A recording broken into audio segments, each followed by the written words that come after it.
우리가 어렵고 힘들어도 참는 것을 견딘다라고 합니다. 견딘다.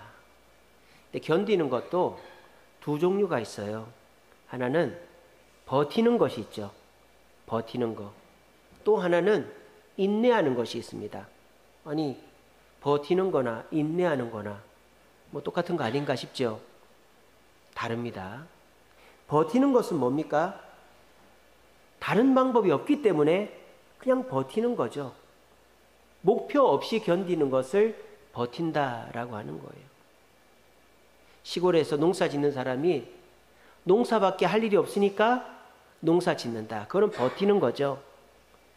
어촌에서 물고기 잡는 사람이 내가 이 물질 놓치면 할 게 없으니까 물고기 잡는 거는 버티는 거죠. 또 안 좋은 경우는 이런 경우도 있죠. 노름하는 사람들 말입니다. 고스톱 치고 노름하는 사람들 보면 항상 어떤 마음이 있는 줄 아세요? 왜 노름하는 사람이 노름을 못 끊는 줄 아세요? 이 다음번에 대박 날 거로 생각하기 때문입니다. 근데 절대 그런 일이 일어나질 않거든요.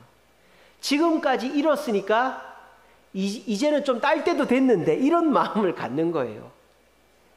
그런 생각 자체가 허망한 생각이죠.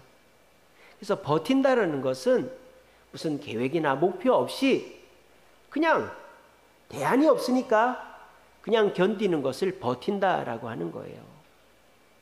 우리가 고난이 있습니다. 몸이 아프고 사업이 잘 안 되고 또 가정에 남편 때문에 자녀들 때문에 부모 형제 때문에 어려운 일이 있고 이럴 때 우리가 참 힘들죠. 그런데 더 안타까운 것은 뭐예요? 다른 대안이 없기 때문에 그냥 그 힘든 자리를 못 벗어나는 사람들이 참 안타까운 거죠. 예전에 이런 일이 있었어요. 전에도 말씀드린 적이 있는데 그 선교사님, 미국 선교사님 한 분이 저기 청량리에 있는 이 환락가를 전도를 하러 다녔는데 그래서 거기 가가지고 그 사람들한테 먹을 것도 주고 돈도 주고 해도 그 사람들이 그때뿐인 거예요. 돈 받고 먹을 거 받고는 또 그냥 그 환락가를 못 벗어나는 거예요. 왜? 다른 대안이 없으니까, 목표가 없으니까. 그러니까 못 벗어나고 그냥 그 자리에서 죽을 힘을 다해서 버티고 있는 거예요. 내가 돈 벌어서 동생들한테 돈 보내고 시골이 부모님한테 돈 보내야 되니까 난 이거밖에 할 것이 없으니까 난 여기 있어야 돼. 이렇게 생각하는 거예요. 그 생각을 고쳐먹지 않는 한 그 사람한테는 다른 변화가 없는 거예요. 그렇게 자기 상식, 다른 목표가 없어서 그냥 다른 대안이 없어서 자기 생각하는 대로 시간만 보내면서 견디는 것을 버티는 거다라고 말하는 거예요. 오늘 자리에 계신 저와 여러분들은 가정에서, 직장에서, 신앙생활하면서 내가 이 교회 아니면 다른 데 갈 데가 없으니까, 내가 그래도 이 집 아니면 다른 집이 없으니까, 내가 이 직장 아니면 다른 데가 없으니까 그냥 뭐 참고 그냥 내가 이렇게 뭐 싫은 게 있어도 어쩔 수 없이 이 가정에 있어야 되고 이 직장에 다녀야 되고 이 교회 다녀야지, 그렇게 생각하십니까? 그럼 우리가 불행해진다 이 말이에요. 저는 오늘 여기 계신 분들이 참 잘 참는 분들이라고 생각합니다. 저희 집사람도 엄청 잘 참아요. 애를 낳는데 간호사가 벌써 낳았어야 할 정도로 한번 하고 애를 낳아버리는 거예요. 근데 애를 키우지는 못한다. 그래서 저희 집사람은 왕비상이다. 네. 저희 집에 장모님이 없었으면 우리 애들은 다 굶어 죽었다. 그런 거죠. 엄청 잘 참아요. 막 여러분들 암 수술이나 뭐 이런 수술하면요, 몰핀이나 요즘에는 뭐 마약 성분 그런 거 주지 않습니까? 그러면 아프니까 그걸 계속 누르고 있어요. 아플 때 누르라고 하거든요. 계속 누르면 이제 좀 괜찮아져요. 근데 저희 집 사람은 의사가 왔는데, 간호사가 왔는데 진통제가 떨어지질 않는 거예요. 아파도 응 하고 참는 거예요. 잘 참죠. 근데요, 저희 집 사람은 버티는 게 아니에요. 버티는 게 아니라 인내하는 것입니다. 왜? 내가 잘 참고 내가 여기서 잘 견뎌야 내 가정이 또 우리 남편 하는 일에 또 내 미래에 장애가 되지 않기 때문에 라고 견디는 거예요. 그런 거를 뭐라고 한다?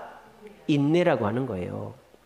인내는요, 뚜렷한 목표 의식이 있는 것을 가지고 견디는 걸 인내라고 하는 거예요. 자, 내가 밥 벌어먹고 살려면 이 직장에 가야지. 이거는 버티는 거죠. 근데 내가 무슨 수를 써서라도 내 아이들 먹여 살려야지 하는 사람은 그 직장이 잘못되면 다른 직장에 가서라도 돈을 법니다. 그죠? 그런 사람을 인내하는 사람이라고 하는 거예요. 자, 공부를 합니다. 내가 학생이니까 공부를 해야지. 이건 버티는 거죠. 그런 애들은 그냥 엉덩이만 그 의자에 붙이고 있는 거예요. 근데 내가 대학에 가야 되고 내 미래가 이번 1년에 달려있기 때문에 열심히 해야 된다. 이렇게 생각하는 애들은 인내하는 거죠. 그런 애들은 어떻습니까? 앉아서도 공부하고 서서도 공부하고 누워서도 공부하고 자기가 여러 가지 방법을 써서 공부를 하는 거예요. 여러분, 버티는 것과 인내의 차이점을 아시겠습니까? 버티는 거는 그거 외에는 아무것도 없는 거예요. 내가 이 직장을 쫓겨나면 끝이고 내가 이 가정에서 떠나면 끝이고 내가 이걸 안 하면 끝이니까 어쩔 수 없이 하는 게 버티는 거예요. 근데 인내는 뭡니까? 내가 목표가 있기 때문에 이 직장이 아니어도 이 목표를 위해서 다른 직장에라도 가서 목표를 이루겠다. 내가 우리 가정을, 아이들을 키우고 내 마누라를 지켜야 되기 때문에 내가 이 일 아니어도 다른 일을 해서라도 나는 가정을 지킨다. 이게 목표 아닙니까? 내가 주님이 주신 직분을 감당해야 되기 때문에 내가 몸이 아파도 병원에 가고 내가 헌금해야 되기 때문에 우리 이정숙 권사님처럼 내가 뭐 놀아도 되지만은 내가 11조 해야 되기 때문에 일 나가고, 이게 뭐예요? 내가 이거 아니면 할 거 없다가 아니라 내 목표를 위해서 내가 이것저것이라도 해서 목표를 이루어야 되겠다. 이게 인내하는 것이다 라는 겁니다. 저는 요즘 많은 성도들이 버티는 신앙생활을 하고 있다라는 생각이 듭니다. 왜? 신앙생활에 만족과 기쁨이 없어요. 우리가 무언가를 열심히 하면 변화가 있고 만족이 있고 성장을 해야 되지 않습니까? 근데 많은 성도들이 보면 교회를 다녀도 예배를 드려도 헌금을 해도 봉사를 해도 기쁨이 없어요. 왜 기쁨이 없을까요? 목표가 분명하지 않은 거죠. 그냥 내 상식선에서 신앙생활 하는 거예요. 내가 생각하는 대로, 그래, 일주일에 한 번은 교회 가야지. 그래, 내가 뭐 다른 헌금은 못해도 내가 감사헌금을 해야지. 그래, 내가 다른 직분은 못 맡아도 내가 하나는 내가 봉사해야지. 이런 마음으로 내 상식선에서 봉사하고 신앙생활하면 그거는 버티는 것이단 말이에요. 그 상식을 벗어나면 나는 안 될 것 같으니까. 그렇게 되면 어떻게 돼요? 그 신앙생활에는 하나님의 역사가 없고 하나님의 은혜가 없으니까 만족이 없는 거죠. 그런데 오늘 본문에는요, 버티는 삶에서 인내하는 삶으로 바뀌어가지고 무한한 기쁨과 감사와 변화를 경험한 한 사람이 나옵니다. 오늘 이 자리에 계신 여러분들도 혹여나 신앙생활을 버티듯이 아무 목적도 없이 내 생각대로만 그냥 버티듯이 신앙생활 해오셨다면, 내가 그래도 교회를 다니니까, 내가 예수 믿는 거 아니까, 내가 이 정도도 안 하면 남들한테 욕먹으니까 그래도 교회는 가고 직분은 맡고 봉사는 해야지, 이렇게 신앙생활 해오셨다면 오늘 이 시간 내 상식, 내 생각을 깨뜨리고 주님이 주시는 목표를 붙잡고 신앙생활을 다시 시작하심으로 삶 속에 하나님의 놀라운 축복과 은혜가 있고 하나님이 부어주시는 것을 거두어드릴 수 있는 저와 여러분들 되시기를 간절히 바랍니다. 자, 베드로는요, 버티는 삶을 살았어요. 베드로의 버티는 삶은 뭐였죠? 물고기 잡는 거였죠. 베드로는 지금까지 자기 아버지가 그랬고 자기 물고기 잡는 그 동료들이 그랬던 것처럼 그 상식에 의해서 물고기를 잡았어요. 낮에는 얕은 물가에서 아침 저녁으로 물고기를 잡고, 그러니까 아침 저녁에는 얕은 물가에서 물고기를 잡고, 한낮에는 물고기가 없어요. 그죠? 그러니까 한낮에는 물고기를 못 잡고 밤에는 깊은 물가에 가서 물고기를 잡고, 이게 어부들의 상식이다 이 말이에요. 그래서 그 상식에 의해서 물고기를 잡았는데 물고기가 잘 잡힙니까? 안 잡힙니까? 안 잡힌단 말이에요. 왜? 그 상식은 모두가 알고 있기 때문입니다. 그러니까 모두가 아침 저녁으로는 얕은 물가에서 잡고 밤에는 깊은 가에서 잡으니까 점점 수확량이 떨어지는 거죠. 그런데 베드로에게는 대안이 없는 거죠. 다른 목표가 없고 다른 생각이 없어요. 그냥 그대로 조상 쪽부터 부모님 쪽부터 해오던 대로 물고기를 잡을 수밖에 없는 거예요. 다른 방법이 없는 거예요. 이거는 베드로는 버티는 삶이었죠. 물고기를 잡고 해도 기쁨이 없고 만족이 없고 뭐 성장이 없고 성숙이 없고 그냥 물고기 잡는 업으로 하루하루 밥벌이 하면서 살고 계속 빚은 쌓여가고 그렇게 되는 거죠. 그런데 이 베드로에게 누가 나타났어요? 예수님이 나타나셨어요. 베드로가 밤새 물고기를 또 자기 상식선에서 버티듯이 밤새 그래 여기다 던지면 잡히겠지 저기다 던지면 잡히겠지 막 노름하는 사람이 이번에 따겠지 하는 것처럼 여기다 던지면 되겠지 저기다 던지면 자기 상식선에서 막 하다가 실패하고 돌아왔는데 예수님께서 상식과 다른 말씀을 해주십니다. 뭐라고 하십니까? 깊은 데로 가서 그물을 내려라 그럽니다. 상식과 정반대죠. 낮에는 아침 저녁으로는 얕은 물가에다 그물을 내려야 물고기 잡히는 거예요.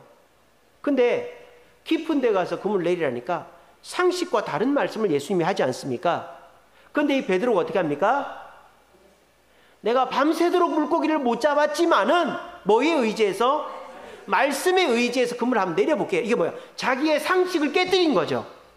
내 상식은 밤에는 깊은 곳, 낮에는 얕은 곳이지만은 예수님의 말씀으로 내 상식을 깨뜨려서 주님의 말씀대로 깊은 데로 한번 가보겠습니다 라고 갔단 말이에요. 자, 그런데 가자마자 물고기가 이만큼 잡혔습니까? 주님 말씀 듣자마자 이만큼 잡혔습니까? 아니죠.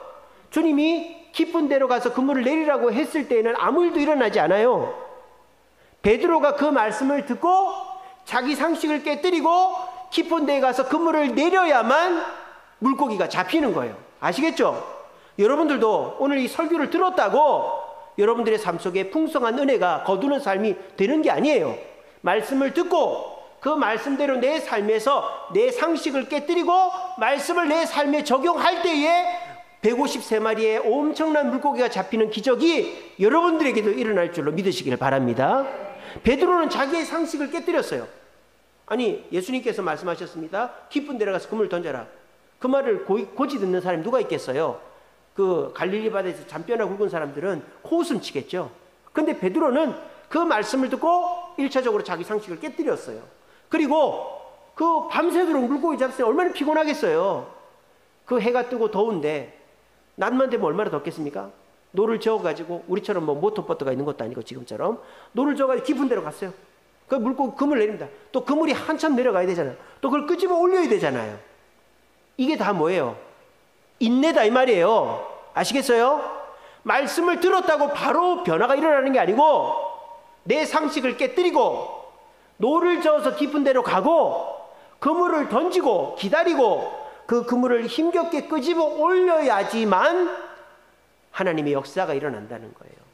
오늘 이 자리에 그래도 금요기도에 나와서 말씀 듣고 내 삶을 좀 변화시켜 봐야 되겠다라고 생각하시는 여러분, 그냥 말씀만 듣는다고 하늘에서 감이 떨어지는 게 아닙니다. 내 생각을 고쳐 먹고 그 말씀대로 내가 실천하고 기다려 봐야만, 우리 지난주 지난주 금요일 설교죠. 변화의 원동력 뭐라고 그랬습니까? 구하고 찾고 두드리라 그랬잖아요.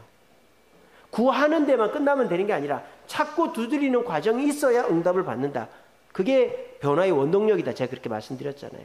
똑같이 여러분들이 오늘 이 말씀을 듣고 그래 내 상식대로 그래 내가 아침에 일어나면 출근해야지, 내가 저녁에는 친구들 만나야 되니까 수요기도 금요기도는 못 가지, 새벽에는 자야 되니까 내가 새벽기도 못 가지, 내가 친척 모이면 가야 되니까 그때는 교회 못 가지, 내가 1년에 몇 번 해외여행은 가야 되니까 그때는 내가 교회 못 가지. 그게 내 상식이란 말이에요.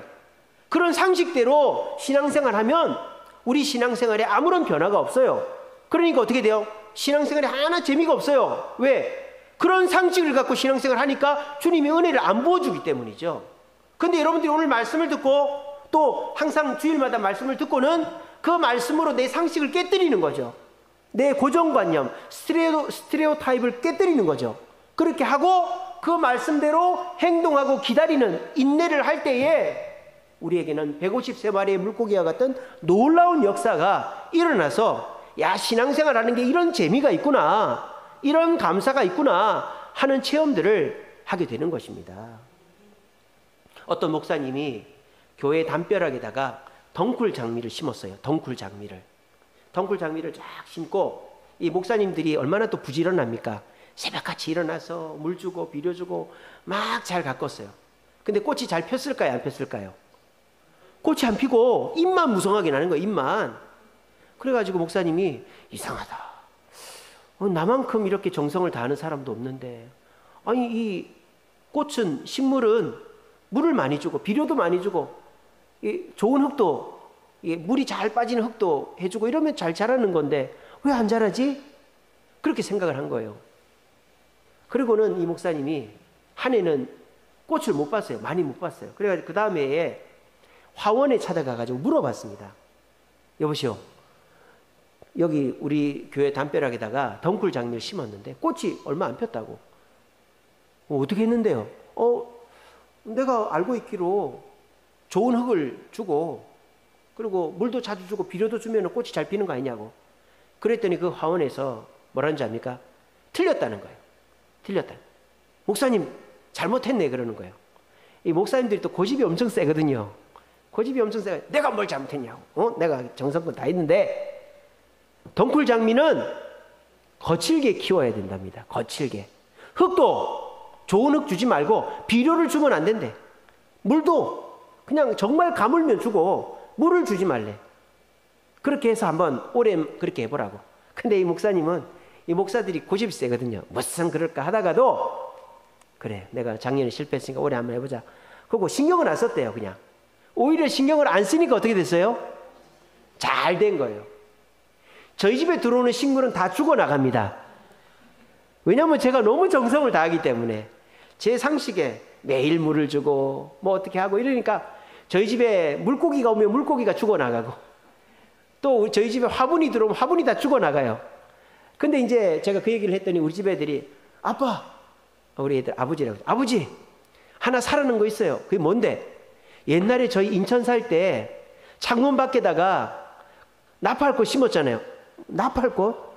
무슨 나팔꽃을 심었냐? 나팔꽃 심었는데 그 나팔꽃 잘 자랐잖아요. 그러는 거예요. 생각해보니까 나팔꽃을 심은 기억이 나요.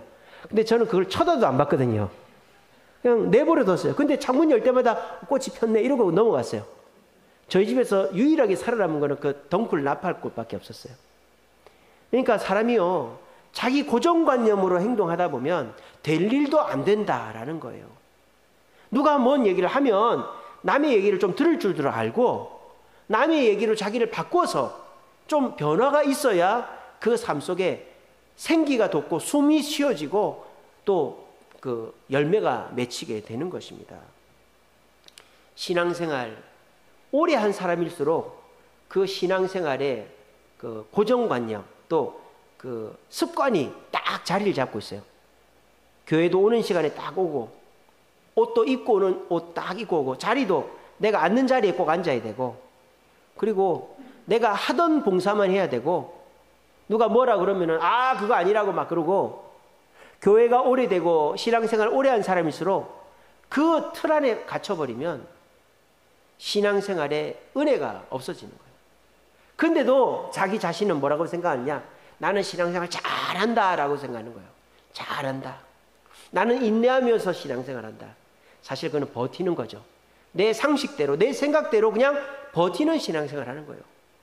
그런 신앙생활에는 숨 쉴 곳이 없어요. 은혜가 들어갈 곳이 없어요.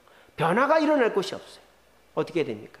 내 상식을 깨뜨려야 되는 거예요. 뭐로? 주님 말씀으로. 예수님께서 베드로에게 깊은 데로 가서 그물을 내려라고 했을 때에 그 말씀으로 내 상식을 깨뜨리면 하나님의 놀라운 역사가 일어나듯이, 여러분들이 오늘 말씀을 듣고 내 생각을 깨뜨리고 주님 뜻대로 순종하면 내 신앙생활은 풍성하고 30배, 60배, 100배의 결실을 맺는 기쁜 신앙생활이 될 줄로 믿으시기를 바랍니다. 록펠러라는 사람 아시죠? 이 록펠러가 부자가 아니었을 때예요. 부자가 아니었을 때. 자기 전 재산을 모아가지고 금광을 샀습니다. 금광을. 미국에 옛날에 금광이 많았잖아요. 그래서 금광을 사서 내가 부자가 돼봐야 되겠다. 근데 금광을 딱 사서 계약을 할 때까지만 해도 잘 몰랐는데 계약을 하고 금광에 가서 막상 캘라고 가보니까 인부들이 수근수근 하는 거예요. 왜 수근수근 했느냐? 그 금광은 금이 안 나오는 거예요. 인부들은 알고 있었던 거예요. 근데 이 록펠러가 좀 신중하게 좀 가서 살펴도 보고 사람들한테 물어도 보고 이래야 되는데 그냥 덤벙 그냥 그 금광을 그냥 싸게 놨다고 사버린 거예요. 근데 인부들이 일을 안 하는 거예요. 왜 열심히 안 합니까? 그랬더니 이거 봐봐야 나오지도 않는데 이러는 거예요. 왜 안 나와요? 그랬더니 이거 몰랐어요. 이거 폐광이에요, 폐광. 이러는 거예요. 현타가 오는 거예요, 록펠러가. 그래서 나 망했다. 전 재산 때려 부었는데 어떡하지? 그래도 인부들 닥달합니다. 파라고 팝니다. 근데 안 나와요. 록펠러가 손 들었어요. 이제 그만둬야 되겠다. 그만두기 전에 하나님께 기도라도 한번 해봐야 되겠다 하고는 하나님께 기도했어요. 그랬더니 하나님 뭘 했을까요? 계속 파라는 거예요. 계속 파라. 계속 파서 어떻게 됐을까요? 금이 나왔을까요? 안 나왔어요. 물이 나왔어요. 물이. 금이 안 나오고. 물이 팍 하고 나오는 거예요. 그리고 석유가 터진 거예요. 석유가. 그래서 록펠러가 석유왕 록펠러가 된 것입니다. 내 상식을 깨뜨리고 사람들이 폐광이라고 하는 말을 무시하고 하나님께 기도해서 하나님이 말씀하신 대로 계속 그 말씀을 듣고 계속 파고 또 팠더니 피가 나는 게 아니고 석유가 나왔다 이 말이에요. 이것이 무엇입니까? 하나님의 말씀을 듣고 인내하는 것은 반드시 열매가 있습니다. 하지만 사람의 말을 듣고 내 생각대로 고집스럽게 그냥 버티는 것은 그냥 제 살 깎아먹히고 나만 지친다 이 말이에요. 혹시 이 자리에 계신 분들 중에 내 생각대로 신앙생활하고 버티듯이 그냥 남의 말 듣지도 않고 말씀 들어도 그때뿐이고 그렇게 신앙생활하는 분들 계십니까? 그러면 신앙생활이 재미가 없어요. 변화가 없어요. 하나님의 은혜가 끼어들 틈이 없어요. 이 시간에 여러분의 상식을 깨뜨리시기 바랍니다. 깊은 데로 가서 그물을 내려라. 폐광이라도 계속 파라. 이런 주님의 음성 앞에 순종함으로 깊은 데 가서 그물을 내리고 그 폐광을 계속 파서 물고기를 많이 잡고 석유가 나왔듯이 여러분의 삶에도 주님의 놀라운 역사가 일어나서 말씀을 통하여 인내하면 반드시 기쁨이 있고 거두게 된다는 사실을 체험할 수 있는 저와 여러분들 되시기를 간절히 바랍니다.